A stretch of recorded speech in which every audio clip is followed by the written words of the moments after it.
Hello everybody, welcome back to the workshop. Today, by popular request, I'm going to be doing a bit of a demo on how to part off in a lathe. Parting off just means to cut a piece off by cutting all the way through with a plunging tool. Can be a bit scary for new players, and it's a bit, when you think about it, you're taking a full cut, plunging straight in without stopping, so takes a little bit of guts.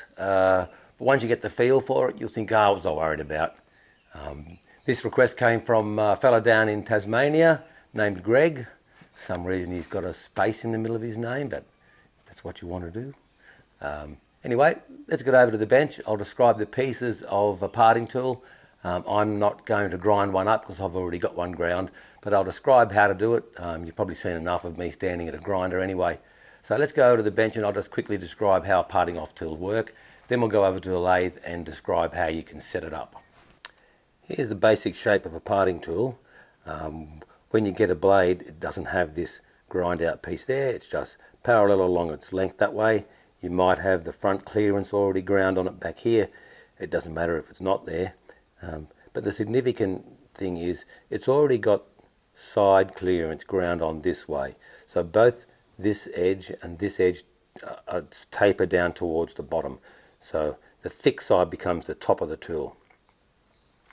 So what happens when you grind your rake angle back this way, what we also need to achieve is some side clearance this way. So that the thickest part of the tool needs to be the front, and it needs to get thinner as we go back towards the back here.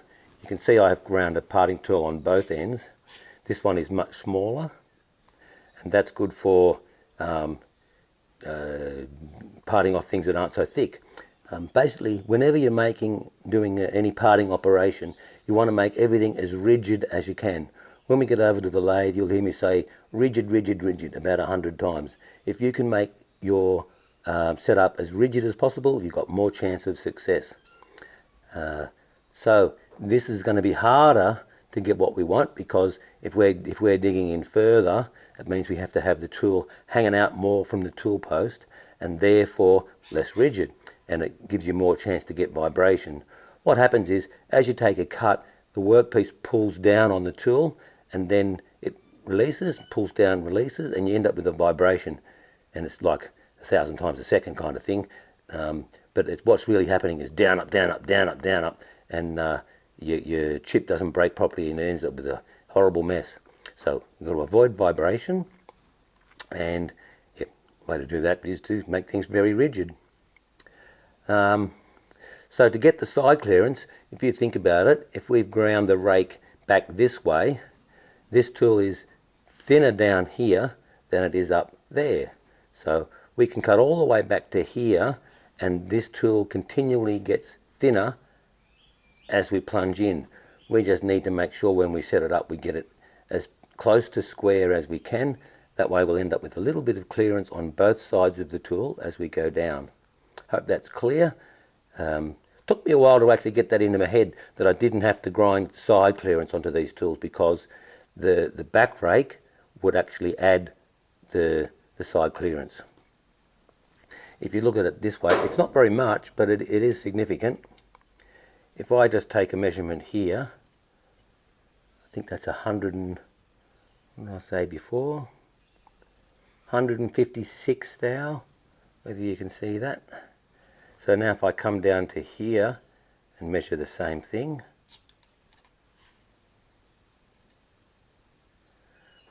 we've got about 4 thou less, 3 thou less. So that's not much. It's very critical how we set the angle of our blade, but a miss is as good as a mile. If it was wider, this is going to go in like a wedge shape, and your tool's going to be cutting all the way along this edge, and you've got no chance of that working. So we don't want anything rubbing on the sides here. All the cutting happens on the front. So the only other thing to mention, you can get various parting blade holders. My little Aloris tool post comes with this one, so you'll probably be able to find a parting tool holder that works with your tool post. But one thing tricked me when I first got this one is this blade has the wedge shape to it, yet my parting tool holder, you can see that, is ground or machined completely square. So if I pop that in there, the way we're going to use it today, like that, as you can imagine, one side is vertical and the other side has all the side clearance. That ain't going to work either. I couldn't figure out why I was jamming everything up and it was making a hell of a mess. What I've got to do is kick out the bottom of this tool a little bit. What I want to do is half of that. So if I measure this distance here, measure that distance there, I want half of that at the bottom here. You can figure it out for your parting tool, but all I did was whack a bit of paper in there, the same thickness as what I needed. I'll put it around that way. And if I pop that in there like that, and then we'll set it back about here, so you can see I've captured the piece of paper at the bottom there. I'll pull it back out of the way in a sec. Allen key, these lock up by tightening a screw in the back there, and it pulls a wedge down, pulls this wedge down onto the blade, like that. Another handy thing to have in your workshop is a surface plate or a marking table. Basically just a nice flat surface. You can get them made out of granite, or this one's made out of cast iron. Bought this from our friends in India. They were nice enough to deliver it. They didn't make me go and pick it up. You don't need to get an A-grade super duper tool room quality plate. And if they're coming from India, they're probably lying about it anyway. It's just handy to have a nice flat surface. What I'm going to do now is I'm just going to check along here just to make sure that my tool's got some clearance this way, and it won't be much. You can just see a little bit down the bottom there. Here's my really old set of feeler gauges. I should be able to feel a gap. If I come up here, I can feel it's pinned it. I can feel the tension there. But if I come down the bottom, there's the clearance. So I'm all right that side. If I come around the other way, should pin it at the top, which I can feel a little grab there. Down the bottom, I've got a clearance, which is exactly what we want. We want clearance on both sides, and it's pretty hard, if you just stand there and look at it, it's pretty hard to tell whether you have clearance or not. And also we'll be able to just double check our clearance this way.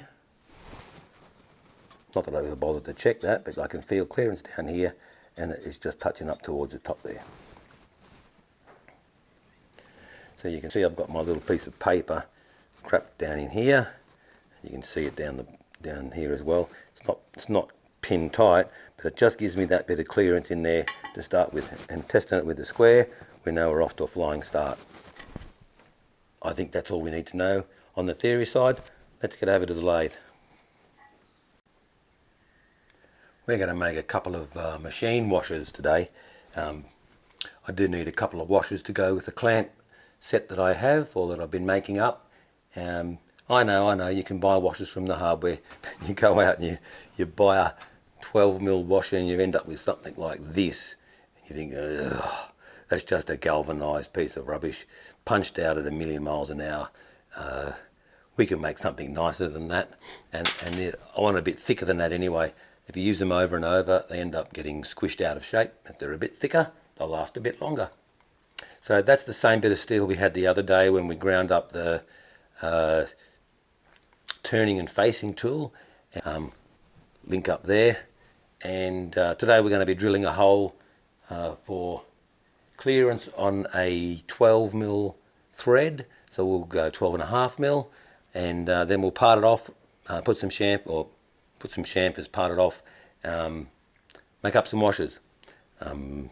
As you can probably hear, my voice is running out, so I might not chatter too much, but you can watch. Any questions, ask below, and here we go.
course, we're aiming to have everything as good as we can. You don't want it to be about on centre height. You want it to be as close as centre height as you can get. That's right on 5 inches.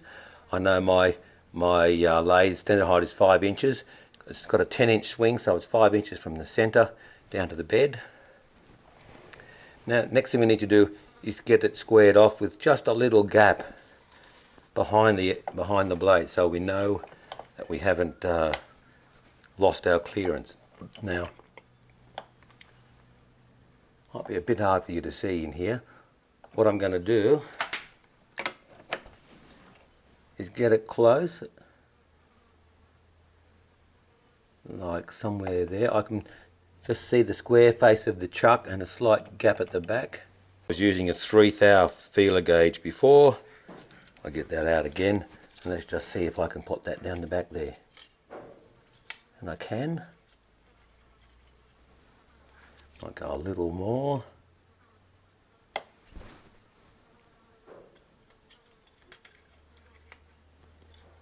I can still get that in there.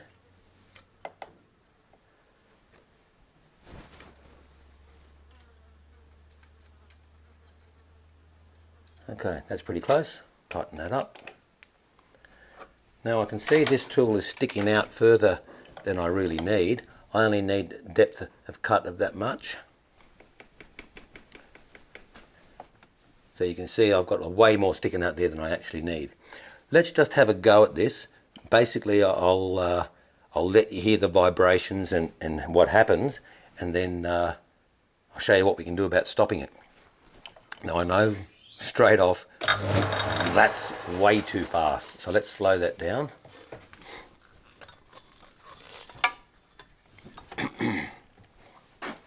This lathe's got, they're called Babbitt bearings. They're just plain bearings. There's no rollers, ball bearings, nothing fancy. They're just plain bearings. And these end caps here clamp down on it. You end up with a bit of clearance. You can't really feel it in the chuck, but what happens is as you plunge in, the chuck actually rides up, or the job rides up on top of the tool. So that's another thing that we have to allow for. If you've got adjustable bearings, make sure they're adjusted properly. I've had these apart once. You can take little shims out from in there, and I've got it about as good as I can get it. I think from memory last time I checked it, I put a dial indicator on here and I could get 1 thou or 2 of movement. So, but that's enough to make it vibrate. Now I just got to set the depth of the cut.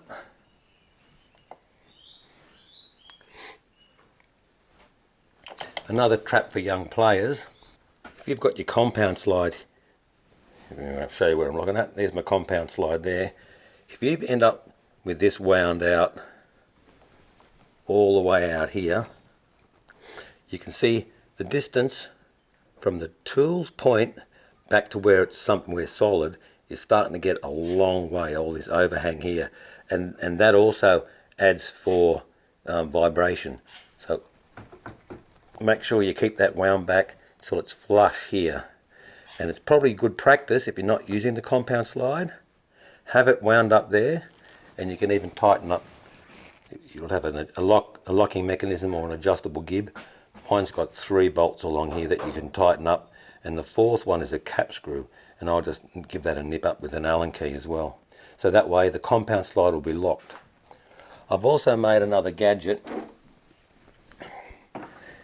If I need it to be very rigid, I take the whole compound slide off and plonk this thing on here, and it's just a big lump of steel with a shape in the bottom there that fits on top of the carriage, and then I can lock down and there's no movement at all, very rigid, a whole lot more solid. But hopefully I won't need that today. So let's line up our depth of cut and or the thickness of the washer, and we'll go from there. I could also slide the workpiece back into the chuck a little bit as well. It's poking out about 23 or 24 mil, but we'll see what happens. Let's aim for 5 mil thickness of the washer. That'll make it a nice solid one. We've got a chamfer on the outside, chamfer on the inside. I'll just need to put a chamfer on the top as well, but because our washer is so thick, we can do that later. So I'll lock up my carriage so it can't move.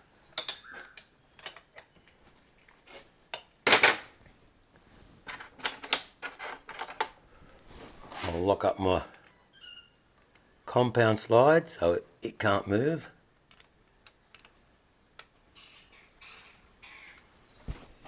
That just clamps the gib up, and my cross slide has a fair bit of play in it. You can see that's the free play in the nut, and that's from being 100 years old. And I can tighten up the gib down here as well, so that there's less movement in that. So I'll give that a bit of a nip. Can't tighten it right up or I can't feed in, but that'll take out some of that looseness there.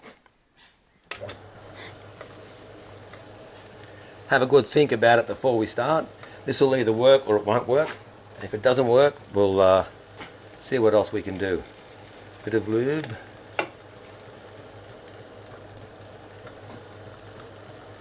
It might be running out a little bit because I've had this piece out since we turned it, but it's not going to matter for a washer. You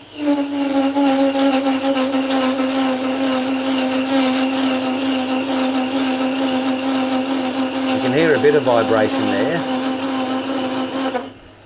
and that's also causing the chip not to peel out very nicely.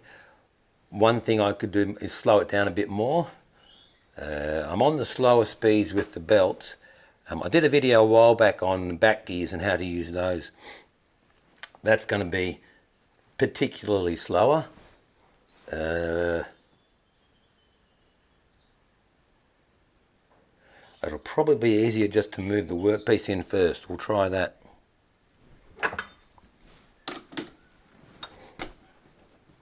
Make sure I don't grab any of that swarf.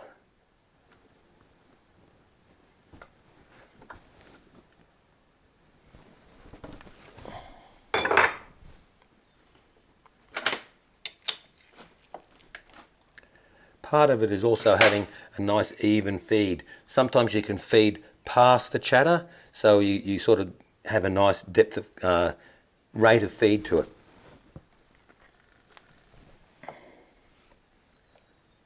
But that's kind of getting the feel of things. I've just got that back in the groove there. Relock the carriage. The feel comes after a while. Let's see if that makes any difference.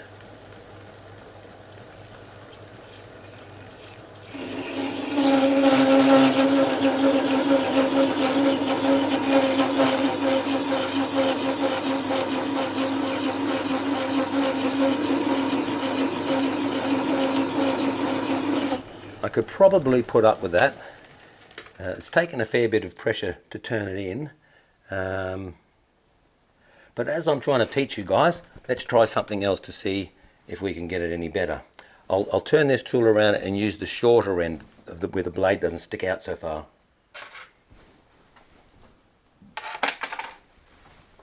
Hoping, of course, that my piece of paper trick will go back to the same place. I could get back over to this marking table and check it.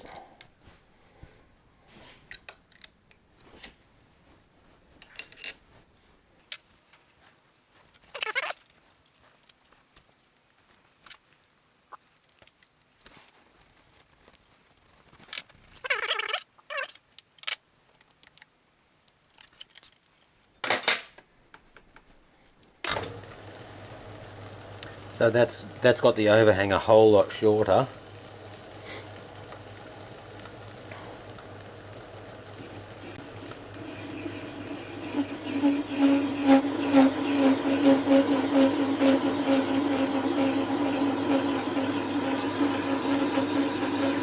One thing you don't want to do is let it rub.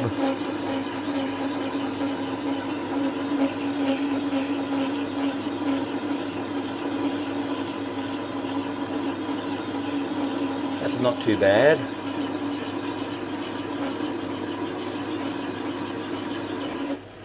What I'll do now before we break right through, if I was making a nice part, I could put my chamfering tool up in here and cut another chamfer on it, but this is just a washer. So what I'll do now is I'll just speed it back up temporarily and just give it a touch with a file.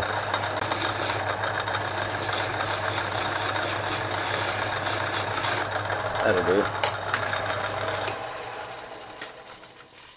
Wait till it stops before I get my fingers near those belts.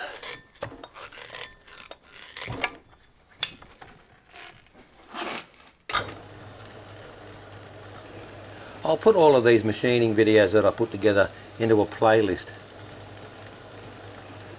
and that way you can watch them all.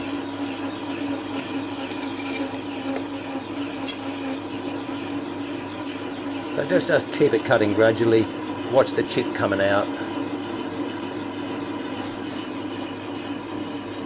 and we should just be able to go all the way down until it snaps off.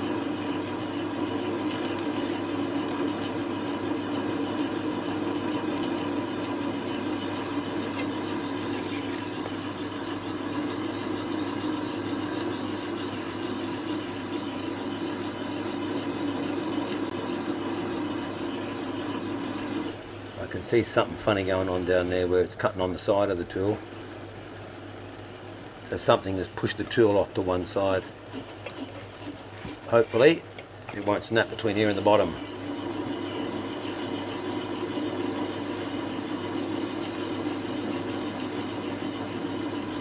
No, not happy about that.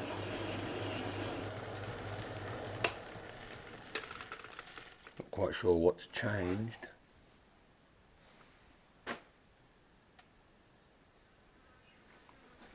Don't know whether you'll be able to see this, but I'll try. You can see it's cut a conical face on this side and it's concave on this side. Something's pushing the tool off to the left, and I'm not quite sure what's going on there. I'll have to double check my side clearances and things like that, but I'll bring you back once I've figured out what's going on. That's interesting. I'm still getting tricked by this parting tool blade. If you look at it from the end here, you can see, well, I'll show you on the table, it's got an angled surface on the bottom down there. There it is, flat against the table, and then if I turn it up the other way, it's got an angled surface on the top as well. When I stick it in the tool holder, if I put it in like that, the bevel actually pulls itself back into the back of the blade, back of the tool holder.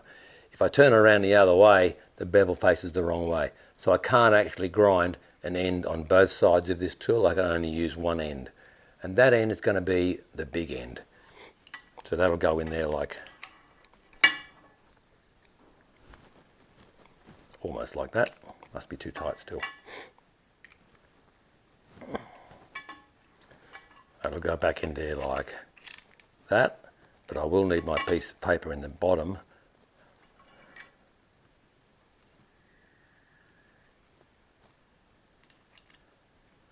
And what I'll do now is, later on I'll grind that off the other side, so I'm not tempted to use it.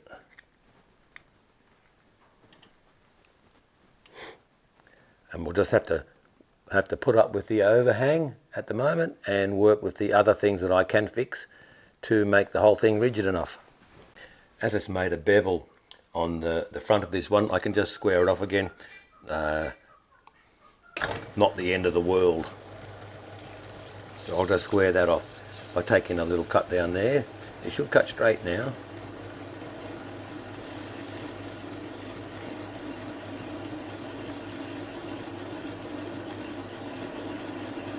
Which it has.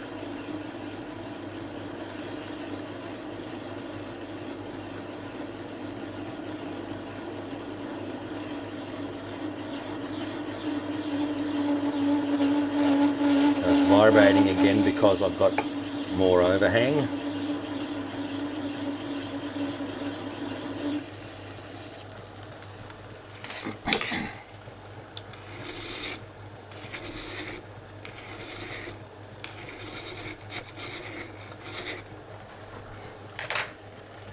So I'm just about there now.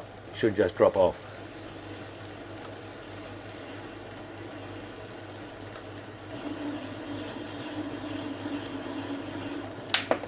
Like that.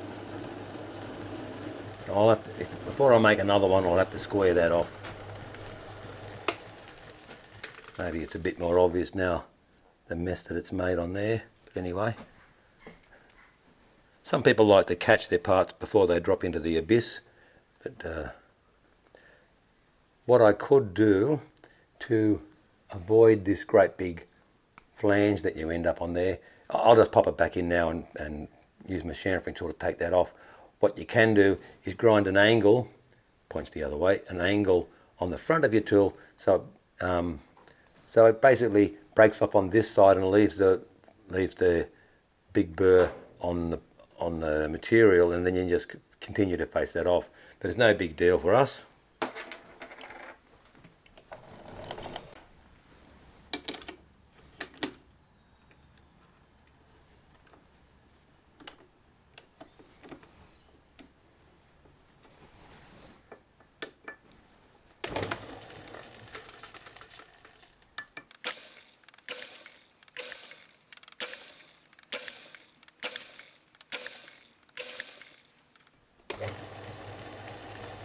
It's close enough for a chamfer.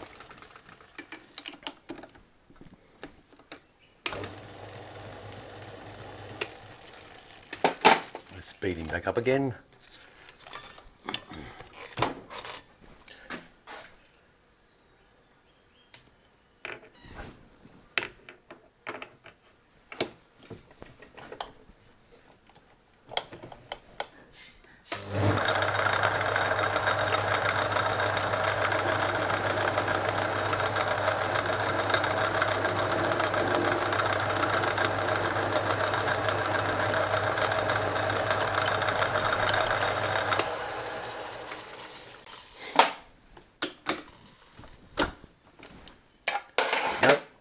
Let's give it a test.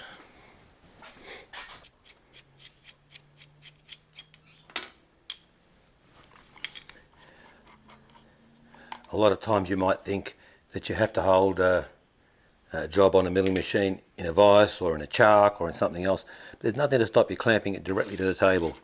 This is just a T-nut. You can buy T-bolts with the head already on it, but I milled up these out of a piece of steel and just bought some threaded bar, and now I can make all sorts of different size clamps. If I need something at the back, I can just put another piece of thread in here. I made up these as well, just milled them up out of a piece of steel that I had lying around.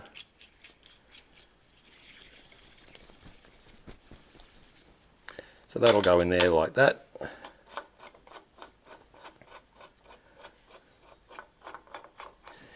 And you want your clamp to be touching out here, not back there.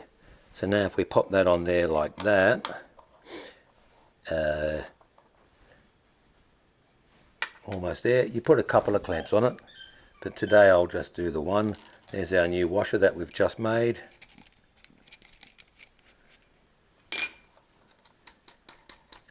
Put our 12mm nut on it.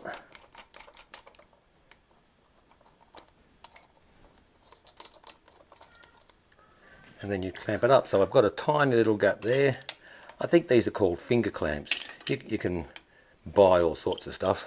Now that's strong as buggery. Well, it would be if you had two. I don't think this lump of cast iron is quite flat on the other side. But anyway, I'm not going to muck around putting a second clamp on there. That just gives you an idea of how a clamp works and why you want to make a washer. You imagine if I had a cheap ass hardware washer on there, after a couple of uses it would be all chewed up and squished, where that one is going to last a long time. Anyway guys, I think we can call that a successful parting off mission. I could cut out the mistakes I had or the problems I had, but it's probably better to leave a few bloopers in there. That way you can get an idea of how we encounter a problem and work around it. Still got our good little washer out at the end. I'll make a few more of those. And that gives you a few ideas of what you can do to work around parting problems. You'll get a bit of a feel to it. Have a go. Comment down below. Let me know how you get on. Also, I've made a few changes to my lighting arrangements here in the shed. Get a load of this one. I put a curtain in. Now the sun doesn't shine in the window. Thanks for watching, guys, and we'll see you on the next one. Oh, don't forget, give us a thumbs up and subscribe. And I'm slowly crawling towards 1,000. I think I'm up to 530 or something now. So yeah, give us a subscribe if you haven't already. And yeah, we'll see you on the next one. Oh, I can't really see you.